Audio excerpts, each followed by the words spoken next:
అనగనగా ఒక ఊరు. ఆ ఊర్లో నేను. నా ముందు అద్భుతం.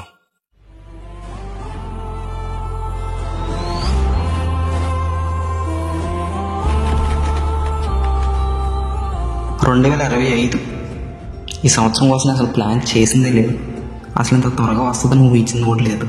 మనం ప్లాన్ చేసినా చేయకపోయినా ఏమన్నా అనుకున్నాం అనుకోకపోయినా టైం మన కోసం ఆగదనుకో. టైం మన చేతిలో లేదు, కానీ నా చేతిలో ఉన్నదాలో నా ఫోన్ మాత్రం. నా ఫోన్ అంటే గుర్తొచ్చింది. దీనికి చాలా థ్యాంక్స్ చెప్పుకోవాలి. నేను తీసిన ప్రతిదీ కాదనకుండా దాచుకుంది. నా కళ్ళతో చూసిన ప్రతి నిమిషాన్ని నేను దాచుకున్నాను. అప్పుడు 4 రోజులు అయిపోయినాయి. ఎలా అయిపోయినాయో కూడా తెలియలేదు. పండగ అందరిలో నేను పరిగెట్టుకుంటూ వచ్చేసాను ఊరికి. రావడం అయితే వచ్చేసాను, కానీ ఏది సరిగ్గా చూడలేదు, తిరగలేదు. ఎందుకంటే మా సంక్రాంతిలో ఒకటని కాదండి బాబు. చెప్పే కొద్దీ చెప్పాలనిపిస్తుంది, తిరిగే కొద్దీ తిరగాలనిపిస్తుంది, జాతరలు చూసే కొద్దీ చూడాలనిపిస్తుంది. అన్నీ ఉంటాయి మరి.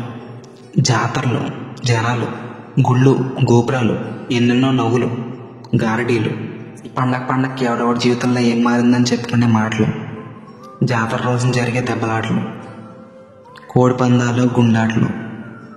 ఎప్పటి నుంచో కలుసుకోవాలని కొందరు, మళ్ళీ ఎప్పుడు కలుస్తామో తెలియని వాళ్ళు కొందరు. వీళ్ళందరూ కలిసి జరుపుకుంటే గెట్ టుగెదర్లు. ఊరు నుంచి వచ్చిన ఫ్రెండ్స్తో మనం చేసిన చిన్నప్పుడు అల్లర్లు చెప్పుకుంటూ కూర్చుంటాం తెల్లారులు. ఇలా మా సంక్రాంతి మొదలవుద్దండి. పొద్దున్నే కోడి కూతురు, చలిమంటలు, వాటి ఎదురుగా మన ఫ్రెండ్స్తో నవ్వులాటలు, ఎక్కడెక్కడి నుంచి వచ్చే అమ్మాయిలు, వాళ్ళని చూడటానికి వచ్చే మా అబ్బాయిలు, ఇంట్లో వంటలు, బయటకు వస్తే పచ్చని పంటలు, ఇంట్లో పప్పుకి ఉప్పుకి బయటకు వెళ్ళమంటే కోపాలు వచ్చే మాకు.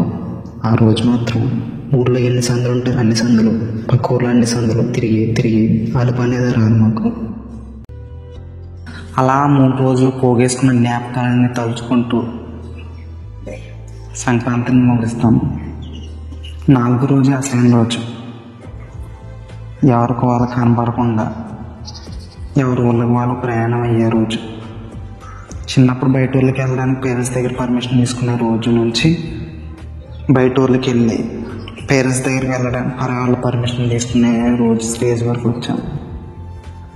అది ఆ 3 రోజుల కోసం వేల ఖర్చు పెట్టి మనతో కలిసి ఉండడానికి వాళ్ళ కష్టాలని కబోర్డులో పెట్టి మనతో ఉంటారు.